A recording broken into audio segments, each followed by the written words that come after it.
¿Qué tal? ¿Cómo le va?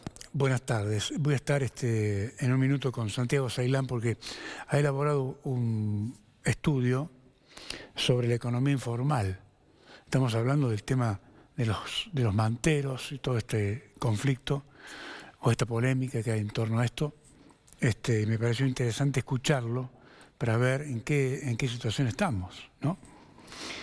Pero además quería comentarle, antes de ir con Santiago, quería comentarles algo respecto de declaraciones del diputado Rivarola, en función de las declaraciones del embajador norteamericano, que ha hecho declaraciones sobre la Argentina, sobre sus gobernadores, sobre la justicia y los condenados. Esto genera un revuelo importante. Y el señor Rivarola se le ocurrió opinar sobre el tema en su diario. Evidentemente que las declaraciones del embajador norteamericano resultan difíciles de compartir. Esto para que quede claro, ¿no es cierto? Para que quede claro. Pero es un fenómeno que se está dando en la política en el mundo, ¿no? Donde cualquiera dice cualquier cosa. ¿Sí?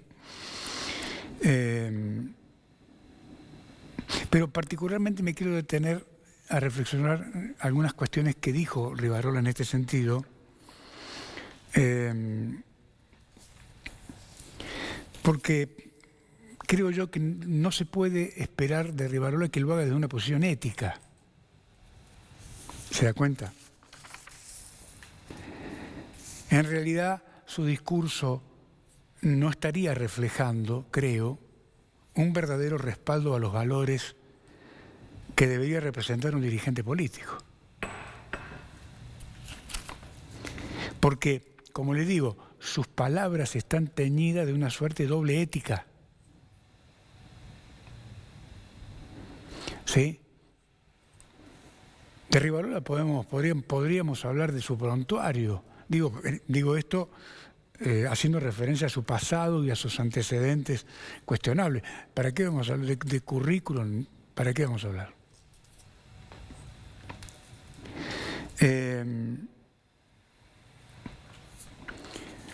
Sin embargo, avanzó en su artículo periodístico expresando que no vamos a aceptar que ningún diplomático nos venga a decir qué tenemos que pensar. ¿Sí? Pero a los seguidores, a los 4 o 5 que tiene a la vuelta, sí los obliga a pensar como él. Y fíjese cómo terminó el Partido Justicialista. Además, afirmó que nadie puede exigirnos a quién juzgar. Y en esa misma línea de análisis se me ocurre pensar, o preguntar en todo caso, preguntarle a Rivarola a quién le tocará hoy el carpetazo de cada día. En la provincia capaz que tiene un dato y nos puede hacer un aporte importante. Porque yo no sé si él sabrá o no, tal vez no lo sabe, hay casos pendientes y situaciones en Jujuy que requieren claridad y justicia verdadera. Se lo digo por las dudas. Este mismo hombre convoca a todos los sectores para defender la dignidad. La verdad, no lo entiendo. Porque, en rigor de verdad, la pregunta sería, ¿cuál es la dignidad que defiende Rivarola? Sería más honesto pedirle que empezara a defender la dignidad de los jujeños. Pero sus intereses políticos, integrando una sociedad contra natura, con uno de los enemigos de Jujuy, me parece medio difícil defender la dignidad de los jujeños.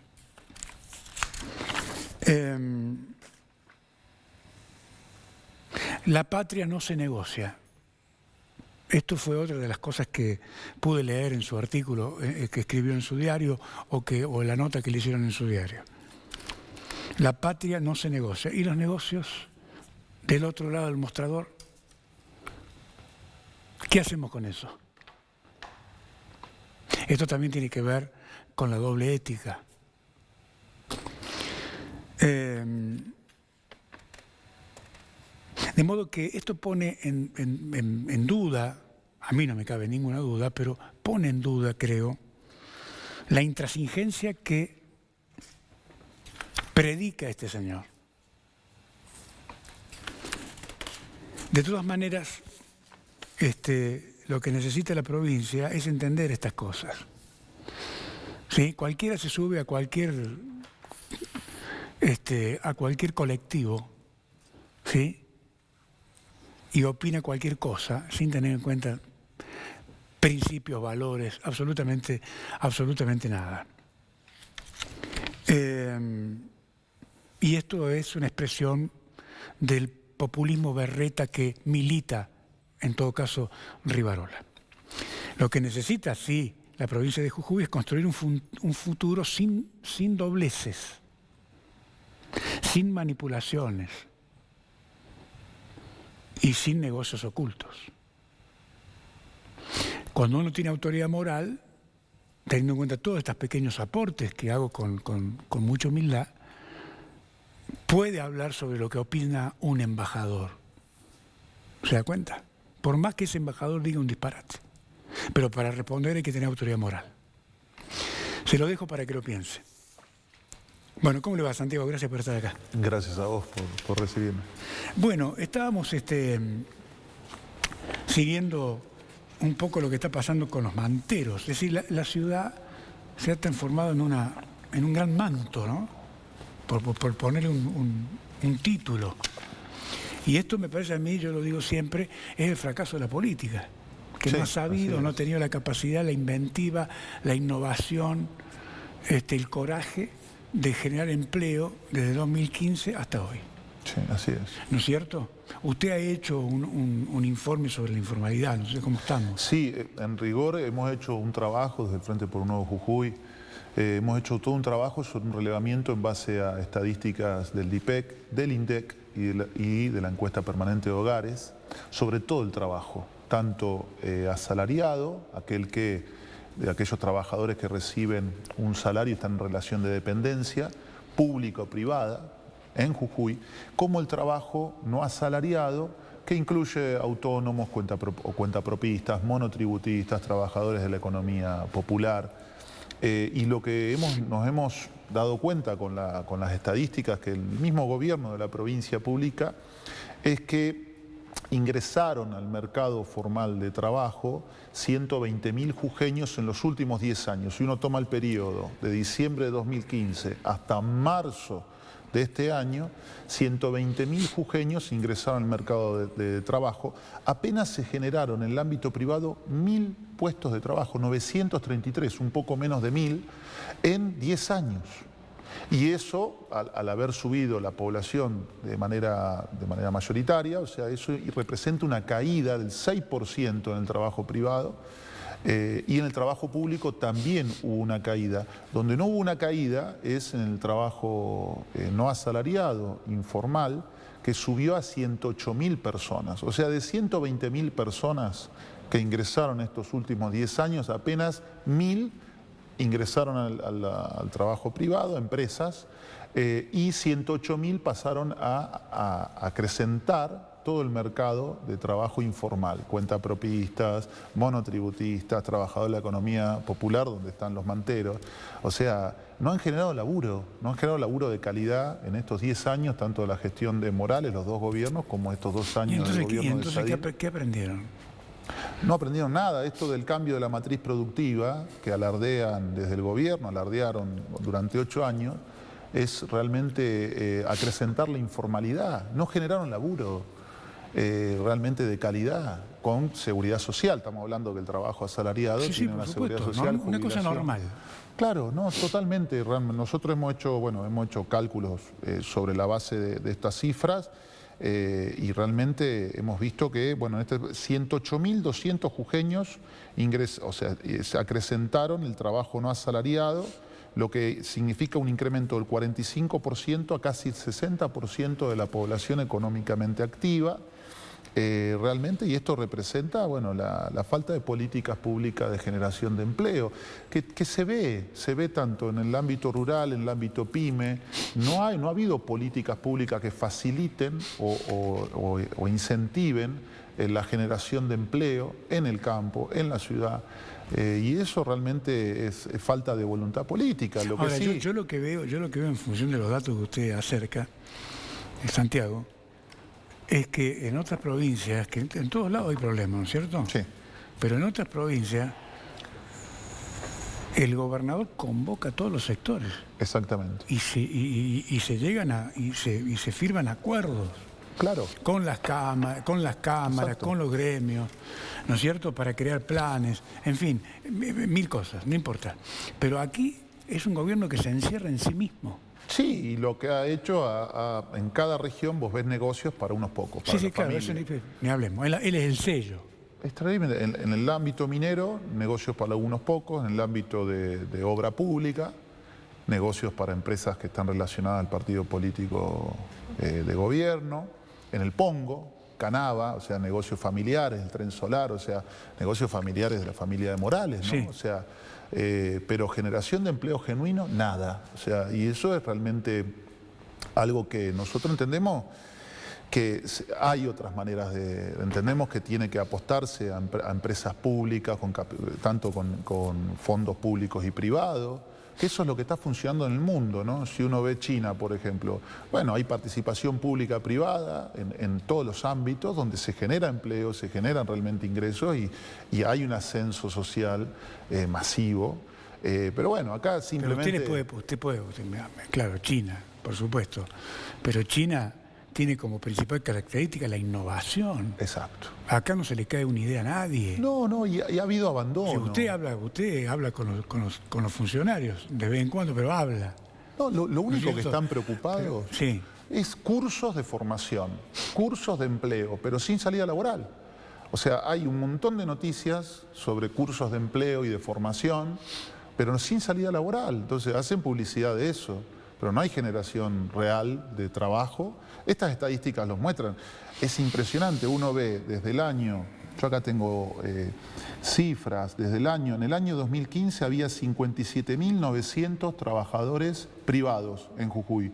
Hoy hay 58.800. O sea, en 10 años, menos de 1.000 trabajadores registrados, ¿no? Y estos son datos que publica el DIPEC. En 10 años, o sea, 100 trabajadores por año, cuando en el mercado laboral ingresaron 10.000, 12.000 trabajadores que buscan empleo, ¿no? O sea, y que encontraron trabajo donde en la economía informal, monotributistas, cuentapropistas. Y los jóvenes que salen del secundario. Que tienen edad de trabajar, exacto, que empiezan... Que tienen edad, ingresan 12.000 por año son. Más o menos, o sea, vos tenés 120.000 en 10 años, más o menos 12.000, en promedio 12.000. Pero además hay una realidad hoy que el mismo trabajador asalariado tiene que sobreocuparse, porque sale a sobreocuparse porque no le alcanza el dinero. También hay una realidad que tiene que ver con que, bueno, el 57% de la población jujeña es pobre y el 15, y algo es indigente. Hoy realmente no alcanzan los ingresos de un trabajo para cubrir con las demandas del hogar. Ahora, respecto al tema de este conflicto con los manteros, escuché a un funcionario decir, no, mire, nosotros cobramos para ordenar. Pero a mí me parece que es al revés. Cobran para recaudar. A mí me parece que es al revés. Primero ordenen y después cobren. Claro, es decir, vamos a ordenar la actividad de esta manera y le vamos a ofrecer a cambio del supuesto canon que le vamos a cobrar tales servicios. Claro, pero... Es decir, no, acá o sea, están todos tirados en el piso y viene el inspector con el boleto, ¿cómo se llama? El formulario, sí, a cobrar el canon. Y aparte no hay rendición de cuentas de eso, porque todos los municipios recaudan de las ferias de los manteros, de la feria, no sé, la cantidad de dinero que entran mensualmente a las arcas municipales en Perico, en San Salvador, en Abrapampa, en San Pedro, y no hay rendición de cuentas de esos ingresos, y encima a los feriantes, a los manteros se los destrata, se los maltrata. Pero esto es solución. A ver, el principio de una solución es el diálogo. ¿Por qué no llaman a todos los sectores a ver planes, a ver una salida, a organizar? Porque es un proyecto político que se encierra en sí mismo. Que excluye, además, claro, y correcto. Que no escucha. No, por supuesto. Que excluye, que no llama. Bueno, pero esto nosotros creemos que tiene que tener una respuesta en las urnas, porque ahora Morales se está paseando con una humildad. Él parece que es una carmelita descalza, que alguien ahora está con una posición tomando tecito, escuchando. Pero no nos olvidemos, tenemos realmente una situación catastrófica en el lado económico, y aparte, bueno, en todos los negocios que ha hecho, no ha rendido cuentas del desfalco de Cauchari. La deuda de Cauchari la generó él, o sea, la falta de empleo, los negocios para unos pocos. Entonces él tiene que rendir cuentas, pero hay que castigarlo en las urnas, no nos olvidemos. Ahora, pero perdóneme, ¿usted cree que la sociedad tiene memoria corta? Hablo en líneas generales. Es necesario refrescar estos temas, es necesario volver a hablar, porque sí, la sociedad está preocupada por la coyuntura, por el día a día, Sí, tiene claro, que resolver problemas. Pero el día a día te lo crean estos señores. Exactamente. Ese es el Pero punto. eso es importante refrescárselo. Eso es importante refrescárselo. No nos olvidemos que llegamos a este nivel de falta de empleo, de endeudamiento para todos los jujeños, por Gerardo Morales, fundamentalmente, en la gestión, en las dos últimas gestiones, que también, bueno, Carlos Sadir es parte de eso, ¿no? Bueno, ¿por qué lo persiguen desde el juzgado contravencional? No solo a mí me persiguen, digamos, y los juzgados contravencionales, bueno, ahora hay una causa por un desfalco, por una corrupción, 500 millones de pesos.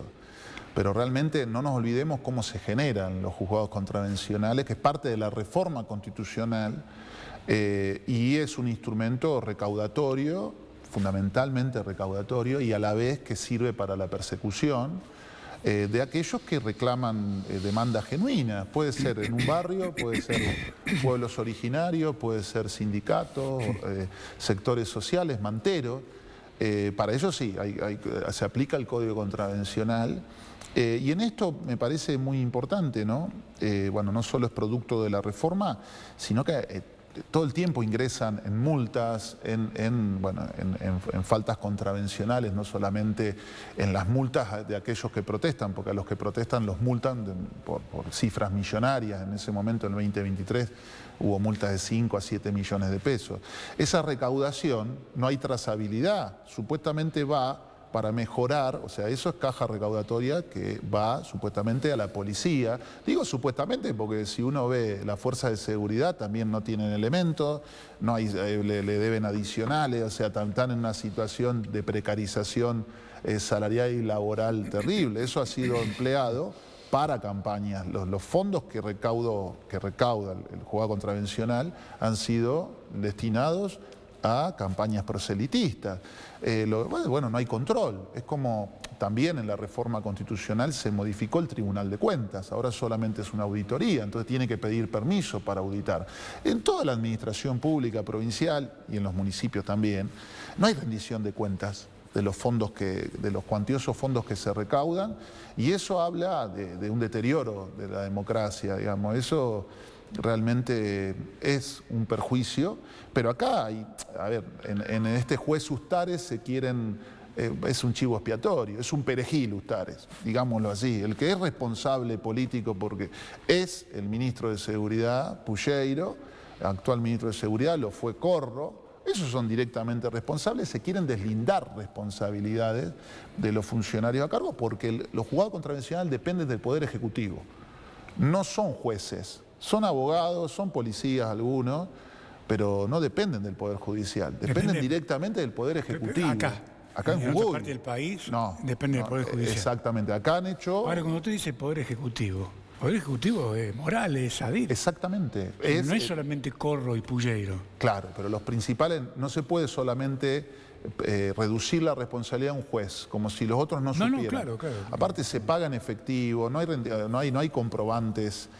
Cada vez que uno va y paga, le dicen, che, pagá un poquito antes de tiempo, te reducimos a la mitad el valor de la multa. No hay ningún tipo de trazabilidad. Es un nido de corrupción los juzgados contravencionales y recaudatorios, y después son fondos que son empleados para donaciones, porque ha habido fotos, incluso Morales ha aparecido en donaciones a través de lo que se ha recaudado en los juzgados contravencionales.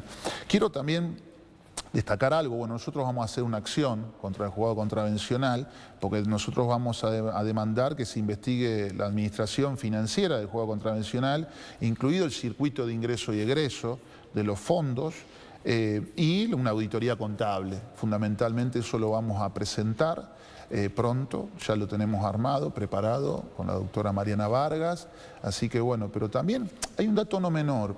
El ministro de Seguridad, Pulleiro, tenemos como ministro de Seguridad a un militar.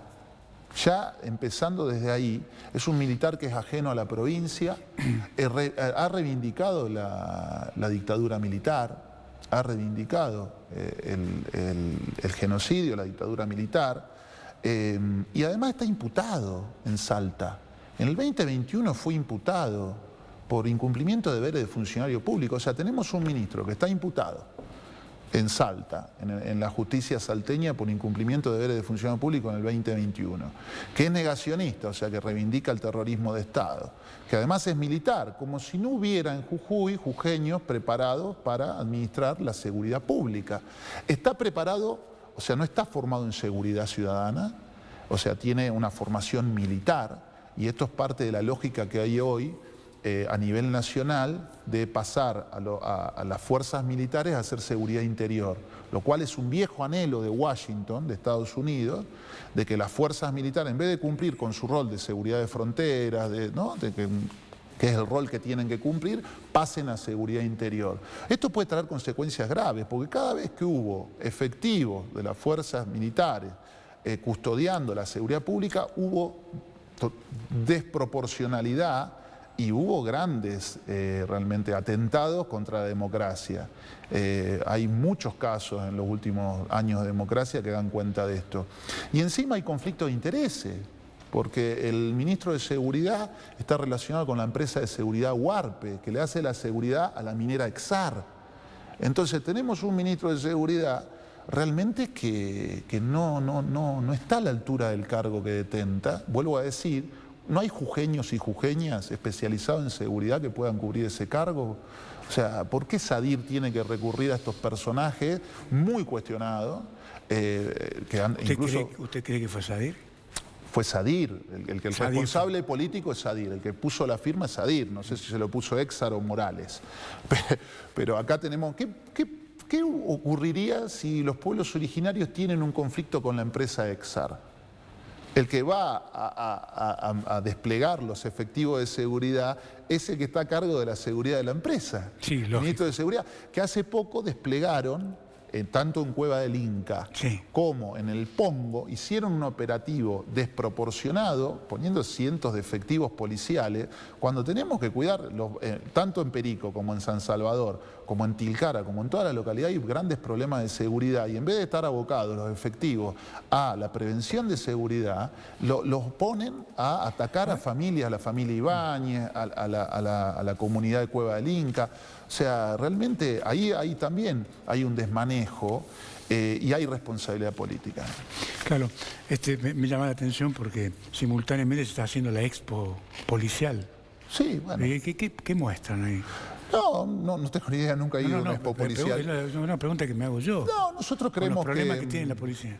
Nosotros creemos, ojo, hay graves problemas en la fuerza policial, porque digamos, realmente laborales, ¿no? Sí, claro. Laborales, trabajan 70 horas semanales, 60 horas semanales, sobrecargados, no los dejan capacitarse, el que quiera estudiar lo traslada, no le pagan. O sea, los fondos, por ejemplo, del juzgado contravencional no son empleados para mejorar las condiciones. Y lógicamente, bueno, los emplean para la represión. También eso tiene que cuestionarse, ¿no? Porque no mejora la seguridad. La seguridad pública es un problema. A ver, no van a las cuevas de los narcos. Saben dónde cocinan la droga y donde se vende la droga. En cambio, en vez de mandar efectivos en la pelea contra el narcomenudeo, los mandan a desalojar a la familia Ibáñez del Pongo. ¡Están locos! Entonces, eso es parte de los errores, de las grandes falencias que tenemos en la democracia jujeña y hay que revertirlo. Se revierte a través de los votos, se revierte realmente castigándolos en las urnas y discutiendo estos problemas, ¿no? Porque ojo que si uno habla de estos temas te amenazan los jueces. Levantan el teléfono y empiezan a presionar con el armado de causas, con los carpetazos. Entonces realmente hay que repudiar esos sótanos de la democracia, ¿no? Entiendo. Han pasado 8 meses ya del anuncio del gobernador, de la segunda vez, de la repetición del anuncio de la ley de coparticipación. Sí. ¿Qué piensa usted? Nada. Aparte a los intendentes, nos hemos enterado, le han dado un pliego de 5 hojitas y no han abierto la discusión. La discusión tiene que ser para todos los sectores de la sociedad civil, porque la participación, la coparticipación impacta en la obra pública, por ejemplo, de las localidades del interior con mayor medida, y tendríamos que discutir todos los ingresos. ¿Cuáles son los ingresos y la torta de la provincia? Estos ingresos.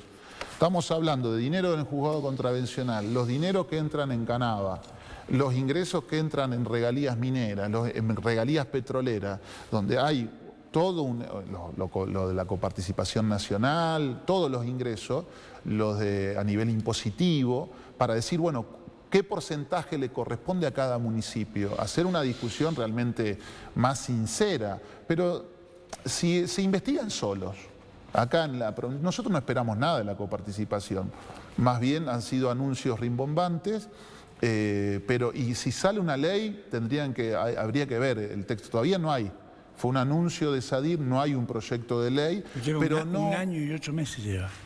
Sí, y puede pasar después de la elección y quizá termine el mandato, como fue también Morales, ¿se acuerdan? Sí, claro. Morales dijo, va a haber coparticipación. Mentira.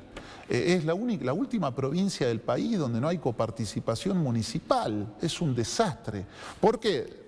¿Para qué? En una de las grandes... ¿Por qué lo hacen así? Porque al estar sentados en la caja, coaccionan y manipulan a todos los intendentes. Totalmente. Todos los intendentes se han vuelto oficialistas, ¿eh? Del partido que sea se vuelven oficialistas para tener un poquito de dinero para los gastos que tienen en el municipio. Los obligan a hacer eso. Hay otras provincias donde se ha sancionado la ley de coparticipación y el gobernador ha ganado la elección. Sí, pero bueno, acá todavía hay un régimen semiautoritario, entero. Yo diría anacrónico. Sí, pero es autoritario. Es antidemocrático, porque, a ver, esos recursos coparticipables tienen que disponer los municipios para poder brindar los servicios, desde la obra pública hasta llevar agua a los lugares donde no hay acceso a agua. Pero fundamentalmente aplicar el plan de gobierno para que fue votado el intendente. Claro. Y ahí se termina el debate. Ahí se termina el debate. Los intendentes hoy están totalmente... Porque no puede ser que un señor que no lo votó nadie te esté eligiendo a vos sí, a vos no, a vos sí, a vos no, es decir, para la gestión de los recursos. Claro, los ahogan financieramente, de esa forma los manipulan y los tienen sometidos a todos. Claro, pero ¿cuál es el resultado? Lo que estamos viendo en el interior. Sí, olvídese, como te decía, vos fíjate que vos vas al interior a hablar con un productor rural que produce papa, quinoa, llama, no hay políticas de Estado para facilitarle la comercialización, la cadena de frío, todo lo contrario. Hay desestímulo a eso. No se producen alimentos. Nosotros importamos carne para el consumo anual. Nosotros, o sea, los alimentos realmente es clave la generación de alimentos acá. Claro. Y el valor agregado. Nosotros entendemos que... Para eso tiene que haber un ministro. Un ministro y voluntad de diálogo y de planificación. Claro. Bueno, ¿le quedó algo más para...? A su disposición. No, digo que el tema de la paritaria. No, porque se me acaba el tiempo. El tema de la paritaria... Bueno, hoy quiero hacer una mención. Hoy acompañamos a los gremios docentes, tanto al CEDEMS, ADEP y SADOP. Bueno, logramos que los reciban ADEP. Nosotros necesitamos que se normalice la situación del sindicato ADEP, que ha sido intervenido básicamente de manera... realmente muy irregular por el gobierno de la provincia, ha metido la cuchara y hoy tiene una cefalía. Entonces, bueno, nosotros apostamos a que a que se normalice, a que la conducción que ganó, bueno, que realmente se abran las elecciones y que el ganador conduzca el gremio ADEP. Necesitamos eso. Todos los docentes de educación primaria tienen que tener representantes, tienen delegados, pero falta una comisión directiva. Entonces, ojalá que el gobierno deje de meter la cuchara ahí. Hoy se ingresaron a la discusión paritaria, es muy importante porque son los que haya una... Pero ya le dijeron que es la última vez. Vamos a ver, porque antes decían... Pasó esto, ¿eh? Sí, pero eso es cuestión, depende de la presión y de la visibilización que se haga. Es necesario estamos hablando de que no hay paritarias, ¿no? Hay imposiciones salariales. Nunca hubo una discusión paritaria. Hay algunos sectores sindicales que se prestan a la obsecuencia de las cifras que tiran, las limosnas que tiran. Nosotros, como ya te digo, tenemos un 57% del pueblo jujeño en la pobreza, un 15% en la indigencia, salarios de 500.000, 600.000 pesos hay hoy, cuando la canasta básica total está en el orden de 1.900.000, 1.800.000 para pagar los bienes y servicios, el consumo. Entonces, claro, nos paramos en esa cifra y hay recursos, Alejandro. Hay recursos que se llevan unos pocos, hay faltas realmente de políticas para generar recursos, pero la provincia es rica, ¿no? La provincia es muy rica. Tenemos una población empobrecida por la dirigencia que realmente hay que derrotar en las urnas. Gracias por venir. Gracias a vos. Muy amable.